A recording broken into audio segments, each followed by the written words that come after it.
Hey everyone, this is Daryl from Daily Crypto Trade Signals coming to you live from Vietnam, guys. It's a great time to be alive, and it looks like things are looking pretty good overall for crypto markets. You know, we had Jerome Powell in the house yesterday, and he had the FOMC meeting, and then he had a press conference followed around about 2 p.m. and it is confirmed, guys. Remember, none of this is financial advice. It's just an OG in the house expressing his opinion, guys. And I'm not a licensed financial advisor, you know that. So the crypto markets are looking pretty good overall. So you should be really excited about that, because I'm really excited about it. And it's a great time to be alive. And it really is. Actually, today is a good day. It's a green dino day. You know, things are looking pretty good. I got sun out here on the balcony. Things are looking pretty good out there. So overall, I'm pretty psyched. Jerome Powell did come out. He did address the whole nation on in his press conference, and he basically said that, yeah, we're going to be raising the interest rates 0.25%. So that is a good news in the house. And there's going to be about 6 interest rate hikes, and that's going to be a total for about 1.9%. So that is very, very good in the house. So that was really baked in. So that's why we saw all the broader markets yesterday. They went uppity up. So that is really good news in the house. And you know, we haven't seen a rate hike like this since 2018 was the last time we had a rate hike. And we can see that all the banks, Citibank and all the big banks in the US are now preparing to increase their rates. So if you're going to buy a car or you know, get a mortgage on a house, it's going to start costing you more and more, guys. So buckle up for that as well.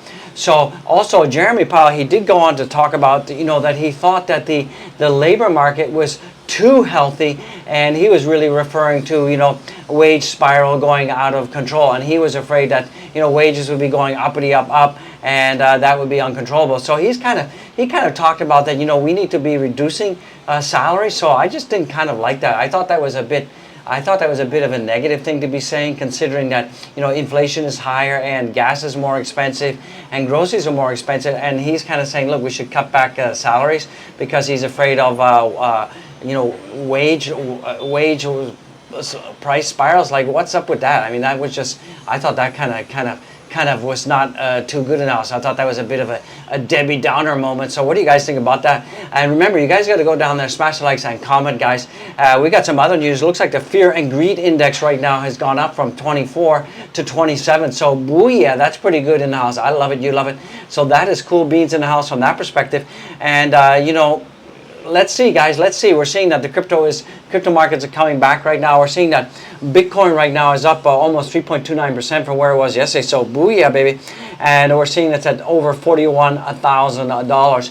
And we're still, you know, we have this asymmetrical triangle that's just going sideways. And it looks like we're getting closer and closer to the apex breaking out to the upside. So hopefully that will continue, and you know, I'm anticipating by the end of March we should have a huge breakout above that apex. So that is going to be pretty good. And you know, I'm targeting about $50,000. And you know, there was Norgratz. He did go on Bloomberg TV, and he was asked, you know, where do you think Bitcoin could be by the end of this year? And he kind of said something kind of interesting. He said, one, that, you know, we have 150 million people are now aping into Bitcoin, and that's, you know, equal to the size of a small country. So I thought that was kind of interesting. The other thing that he was talking about was the fact that, you know, he sees that Bitcoin is going to be ranging between $30,000 and $50,000 all year. I think he's a bit light on that. I think that we could be seeing, absolutely be seeing $100,000 Bitcoin coming in sometime soon in the summertime. I think the summertime is absolutely, we're going to pump, guys. So that is pretty good. We're seeing Ethereum is up 4.63% right now at $2,768. So that's good in house. BNB is up as well, 2.30%, and that is good in the house, and it's at $381. Luna Tuna is down because people have been taking profits on that. We also have some Avalanche news. Look, like Avalanche has upgraded to 3.0, and you know, with this new upgrade, it's going to allow more interoperability between different chains. So that is good. That's why we're seeing Avalanche has gone up almost 9.58% right now, and that's at $76. So that is good. DOT is up 5% right now, and the Doji Woji is up 2.68%. So that is pretty good for Doji Woji. It's at 11,680. So I think that 12 cents is absolutely coming in. We got the Shiba Inu up as well. It's at a ton of zeros on 2, and that's at 3.58%. So that is pretty good in the house. We're seeing that the market cap The total market cap is also up right now as well. So that is very good, you know. So I'm loving it, guys. It's a great time to be alive. We finally did it. We finally did it. Looks like Ukraine has signed its virtual asset bill, so that is good news. So that is good news for Ukraine. It's a bit late in the day, you know. Now they're having this conflict with the madman Putin in Eastern Europe. So hopefully that will, resolve itself. But at least they've got the Ukraine signed virtual bill, so that is good. Avalanche version 3 goes live, so that is why we're seeing Avalanche pumping, guys. And as I said, that, you know, things are looking pretty good.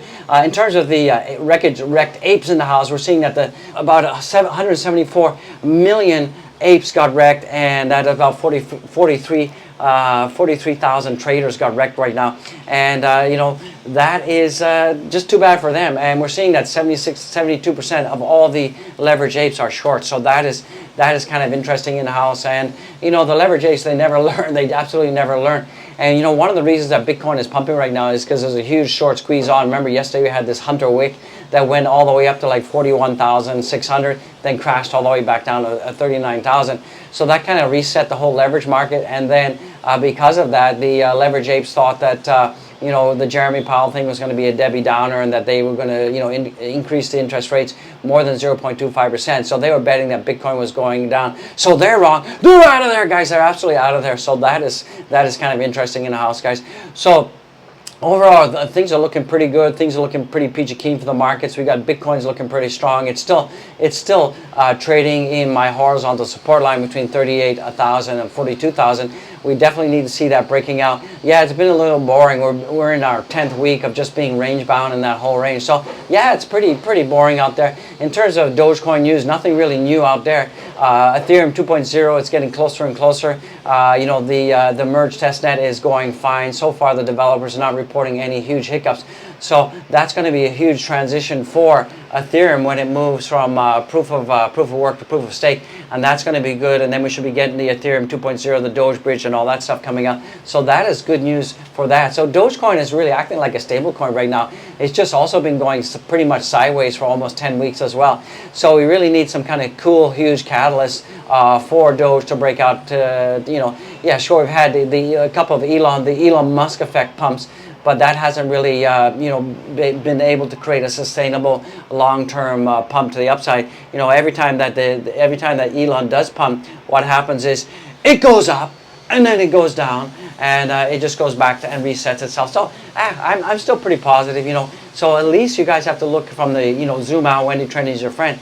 The markets are not dumping, guys. We're not like going down to 30,000, 32,000. We're not getting any close to that $21,000 minor capitulation line. And what the minor capitulation line is that's the line in the sand. That's the cost to mine one Bitcoin. So we're not even close to that. So that is why, you know, I'm more positive about this whole crypto market right now. And a lot of the Bitcoin maxis are saying, oh, you know, crypto should be going down to 16,000 this year. I don't think that's going to happen. I think we've still got another top coming in. I still think we've got another top coming in, guys. You know, like the teeth. So, you know, the hair's looking better today. Yeah, last night, my last video, I kind of took the gel out and I just like chillaxing, going, that was my caveman look. So I've, you know, thrown away the caveman look and gone back to the GQ OG in the house. GQ OG in the house, guys. So, you know, overall, things are looking pretty good. You guys should be feeling pretty pumped and pretty positive. Now, remember, we do have a CME gap this Friday that's closing. So expect Friday some volatility. The pre-markets, the US pre-markets are basically neutral right now. They're not down, but they're just neutral, slightly in the red, ever so slightly. Ever so slightly in the red. So let's see how that pans out when the markets open. In terms of news announcements for the stock market, nothing big is happening. We got the initial jobless claims coming out later this week, so that could have some kind of effect out there. So yeah, guys, it's a great time, absolutely a great time to be alive. So I'm loving it. You should be loving it, guys. So you know, it's a great Dino day out there. So you gotta love it. It's an absolutely great Dino day, and we actually have I got the Dino right here. Dino's saying it's a great Dino day. So I was gonna put on my lucky green shirt, but I decided not to do that. Because I didn't want to jinx it, because you know, some people say, oh, you know, OG, whatever you say, the opposite happens. Well, remember, crypto is volatile, and remember that TA only works until it doesn't, and the TA is kind of like educated gambling out there. So you know, any kind of news, any kind of a sudden event can actually, tank the markets, tip the markets, either up or down. So, you guys have to be pretty happy that if you look at it, 10 weeks, we've been range bound between 38,000 and 42,000. Dogecoin has also been range bound for 10 weeks. We haven't been dumping, guys. And right now you're seeing that, a lot of the altcoins are not making any big moves because Bitcoin dominance is over 42%. So that is why we're absolutely seeing that, Bitcoin is making moves, but the other altcoins are just not making any kind of big moves. Sure, they're moving in tandem with Bitcoin and Bitcoin's rise and fall, but because the Bitcoin dominance is so high and majority of the liquidity is in Bitcoin, the altcoins are not going to make moves. So, before we start seeing the altcoins making some huge moves, we definitely need to see that the Bitcoin dominance needs to drop below 38%. Until that happens, don't expect any big moves for the altcoin. So yeah, it's a Debbie Downer. It's a guys. Basically, it's a waiting game, guys. It's a waiting game. I remember all you got to do is have diamond hands, dollar cost average, hodl, wait for life changing wealth. That's basically it, guys. So this is the OG, the Ric Flair of crypto, saying I love it, you love it. Let's get it, guys. Don't forget to go down there, smash the likes, subscribe. I love it. Woo! Let's get it, guys.